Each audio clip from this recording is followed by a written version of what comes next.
اعوذ باللہ السمیع العلیم من الشیطان الرجیم من ہمزہ ونفخہ ونفثہ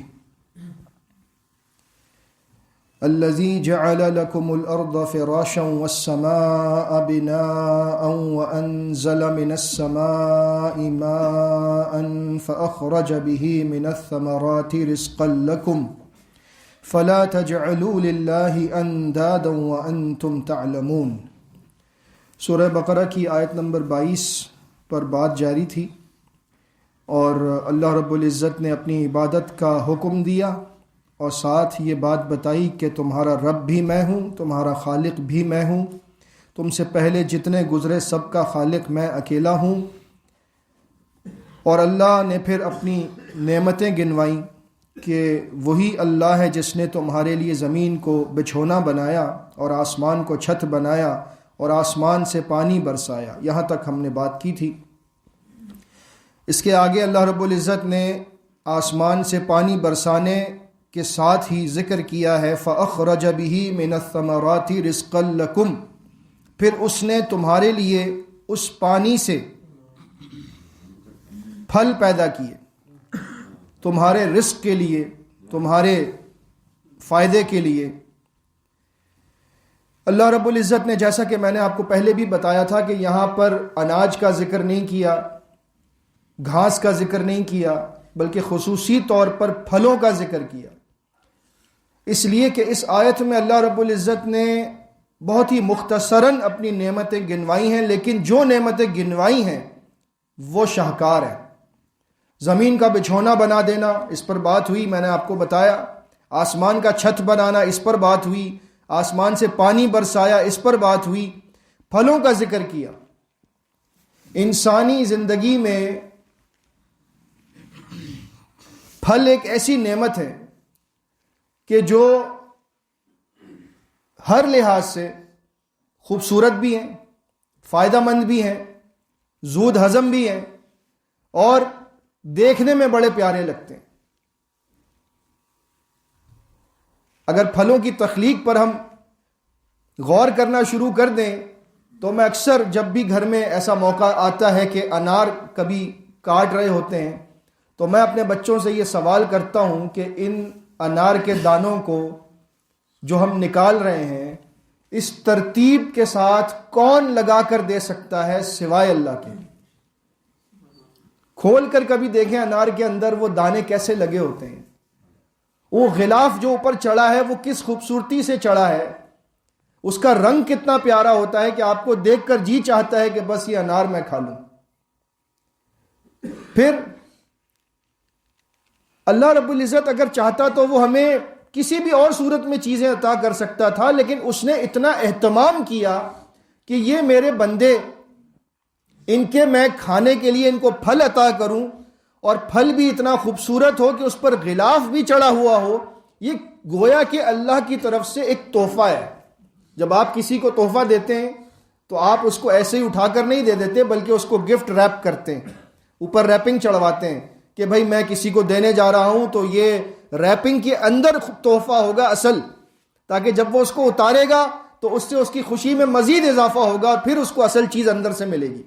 تو اللہ نے ہی اپنے بندوں کے لیے گفٹ ریپنگ کے ساتھ پھل عطا کیے کہ وہ اس کی حفاظت بھی کرتے ہیں، ایک طرح کا تحفے کا احساس دلاتے ہیں۔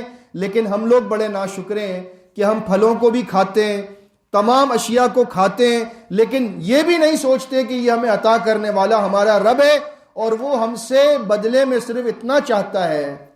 کیا چاہتا ہے؟ فَلَا تَجْعَلُوا لِلَّهِ أَنْدَادًا، تم اللہ کے ساتھ دوسرے شریک نہ ٹھہراؤ، صرف اتنا مطالبہ کرتا ہے۔ اگر میں مثال دیتا ہوں، ایک شوہر اپنی بیوی کو تحفہ لا کر دے، اور روزانہ لا کر دے، بار بار لا کر دے، اور اس کی بیوی اس کے ساتھ بے وفائی کرے۔ میں ان سے پوچھتا ہوں جو شوہر ہیں، جو بیویوں والے ہیں، میں ان سے پوچھتا ہوں تو کیسا لگتا ہے؟ تصور بھی کرے بندہ تو کانپ جاتا ہے کہ میں اپنی بیوی کا اتنا خیال رکھتا ہوں، میں اسے ہر چیز لا کر دیتا ہوں، تحفے لا کر دیتا ہوں، منہ مانگی چیزیں دیتا ہوں، اور اس کے بعد وہ کسی اور کے ساتھ تعلق قائم کرے۔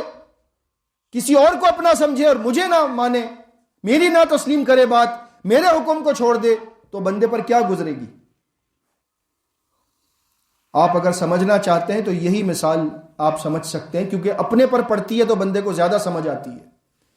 تو اللہ رب العزت نے سب کچھ عطا کیا، زندگی عطا کی، یہ سانسیں عطا کی، رات کے وقت کی نیند عطا کی، صبح کے وقت کی بیداری عطا کی، اس کے بعد آپ کو چلنے کی طاقت عطا کی، ہاتھوں کو حرکت دے کر کچھ اٹھا کر کھانے کی طاقت عطا کی، اندر اس کو اتارنے کی طاقت عطا کی، ہضم کرنے کی طاقت عطا کی، اس کے بعد آپ کو اس توانائی کے ذریعے مختلف کام کرنے کی طاقت عطا کی، دیکھنے کے لیے آنکھیں دی، سننے کے لیے کان دیے، چلنے کے لیے پاؤں دیے، دھڑکنے کے لیے دل دیا، آپ کا سارا نظام زندگی اس نے ترتیب دیا، آپ کے آنے سے پہلے ساری دنیا کو تیار کر دیا کہ میرا بندہ اب آنے والا ہے، اس کے لیے دنیا کی چیزیں مسخر کر دی جائیں، یہ آسمان پانی برسائے گا، یہ زمین اناج دے گی، یہ پھل پیدا کرے گی، کس کے لیے؟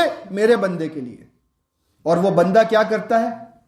وہ بھگوان کی پوجا کرتا ہے۔ وہ بندہ کیا کرتا ہے؟ وہ غیر اللہ کے آگے اپنا ماتھا زمین پر ٹکاتا ہے۔ وہ بندہ کیا کرتا ہے؟ وہ اللہ سے مدد مانگنے کی بجائے غیر اللہ سے مدد مانگتا ہے۔ تو سوچئے یہ بات اللہ رب العزت کو کتنا ناراض کرتی ہو، بس اتنا سوچ لیں۔ اور پھر مجھے بتائیے کہ شرک کرنے والا کبھی بھی اپنے خالق کے ساتھ وفادار ہو سکتا ہے؟ کبھی نہیں ہو سکتا، کیونکہ اس نے اللہ کی عظمت کو نہیں سمجھا۔ پھر اس کی سزا وہی ہوگی جو اللہ نے مشرک کی رکھی ہے۔ اس لیے اللہ نے یہاں پر سب سے پہلی بات جو بتائی وہ یہی ہے کہ نعمتیں تم میری کھاتے ہو، رزق تم میرا استعمال کرتے ہو، بس تم سے ایک ہی مطالبہ ہے، فلا تجعلوا للہ اندادا، اللہ کے ساتھ کسی کو شریک نہ ٹھہراؤ۔ یہ انداد کا لفظ آگے بھی آئے گا سورہ بقرہ میں، جہاں پر اللہ رب العزت نے ارشاد فرمایا ہے وَمِنَ النَّاسِ مَن يَتَّخِذُ مِن دُونِ اللَّهِ اندادا، لوگوں میں سے ایسے بھی ہیں جو اللہ کے سوائے دوسرے انداد بناتے ہیں۔ انداد ندن کی جمع ہے، ند کہتے ہیں شریک کو۔ اللہ کے نبی صلی اللہ علیہ وسلم سے پوچھا گیا، صحیح بخاری کی حدیث ہے، کہ دنیا کا سب سے عظیم گناہ، سب سے بڑا گناہ کون سا ہے؟ تو فرمایا ان تجعل للہ ندا وہو خلقک، کہ تو اللہ کے ساتھ کسی کو شریک بنا، ند بنا، جبکہ اس نے تجھے پیدا کیا ہے۔ اور ایک اور جگہ فرمایا، ایک شخص نے جب آ کر کہا ما شاء اللہ وما شئت، یہ ابو داؤد میں ہے صحیح سند سے، اور مسند امام احمد میں بھی ہے، اے اللہ کے نبی صلی اللہ علیہ وسلم، بس وہی ہوتا ہے جو اللہ چاہتا ہے اور جو آپ چاہتے ہیں۔ سبحان اللہ، کیا کہا؟ وہی ہوتا ہے جو اللہ چاہتا ہے اور جو آپ چاہتے ہیں۔ نبی صلی اللہ علیہ وسلم نے فرمایا سبحان اللہ، اللہ پاک ہے، اجعلتنی مع اللہ ندا، کیا تو نے مجھے اللہ کا ند بنا دیا؟ کیا تو نے مجھے اللہ کا شریک بنا دیا؟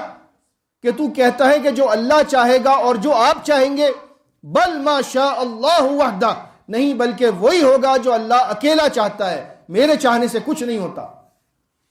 اس حدیث کی روشنی میں پتہ لگا کہ اللہ رب العزت کی مرضی اور منشا کے بغیر کچھ بھی نہیں ہو سکتا، ہوتا وہی ہے جو اللہ چاہتا ہے۔ اللہ کے نبی صلی اللہ علیہ وسلم نے لفظ ند کا استعمال کیا، اس بات کی طرف اشارہ دیا کہ امت میں ایسے لوگ آئیں گے جو انہیں اللہ کے نبی صلی اللہ علیہ وسلم کو اللہ کا شریک بنا دیں گے۔ آج یہ شرک ہو رہا ہے، کبھی پکار کی صورت میں، کبھی استغاثے کی صورت میں، کبھی کسی اور صورت میں۔ ہمیں اس تمام شرک سے بچنا ہے۔ اللہ اکیلا ہے، وہ جو چاہے گا وہی ہوگا۔ ہاں اللہ کے نیک بندے ہیں، اور ان کی تعلیم بھی یہی تھی کہ اللہ کو اکیلا مانو، سارے اختیارات اس اکیلے کے ہیں، جو چاہتا ہے وہ کرتا ہے۔ البتہ اس نے اپنے نیک بندوں کو فضائل دیے ہیں، لیکن ان فضیلتوں کا مطلب یہ نہیں کہ وہ اللہ کے شریک بن جائیں۔ وَأَنْتُمْ تَعْلَمُونَ، اور تم جانتے ہو، تم سب کچھ جانتے ہو کہ اللہ نے تمہیں یہ سب کچھ عطا کیا ہے، کیونکہ قرآن میں آگے جا کر یہ سوال ہوگا وَلَئِن سَأَلْتَهُمْ مَنْ خَلَقَهُمْ، اگر آپ ان سے پوچھیں گے کہ ان کو کس نے پیدا کیا، لَيَقُولُنَّ اللَّهُ، تو یہ بت پرست بھی کہیں گے کہ ہمیں اللہ نے پیدا کیا ہے۔ یعنی یہ جانتے ہیں کہ خالق اللہ ہے، رازق اللہ ہے، مددگار اللہ ہے، تو پھر اللہ نے پوچھا جب تم جانتے ہو تو شرک کیوں کرتے ہو؟ تو جانتے بوجھتے شرک کرنا یہ بڑی ڈھٹائی کی بات ہے، بڑی ہی ضد کی بات ہے کہ بندہ جانتا بھی ہو پھر بھی وہ غلط کام کرے۔ بہرحال یہ آیت یہاں پر مکمل ہوئی، اور اس کے بعد اللہ رب العزت کا انداز تخاطب اس سلسلے میں ہوگا کہ اب تمہیں بہت ساری باتیں سمجھا دی گئی ہیں، اب بھی اگر تمہیں شک ہے اس قرآن کے حق ہونے میں تو پھر تم میرے اس سوال کا جواب دو جو اللہ رب العزت نے اگلی آیت میں کیا ہے۔ اللہ تعالی ہمیں سمجھنے اور عمل کرنے کی توفیق عطا فرمائے، آمین۔ استغفر اللہ استغفر اللہ استغفر اللہ۔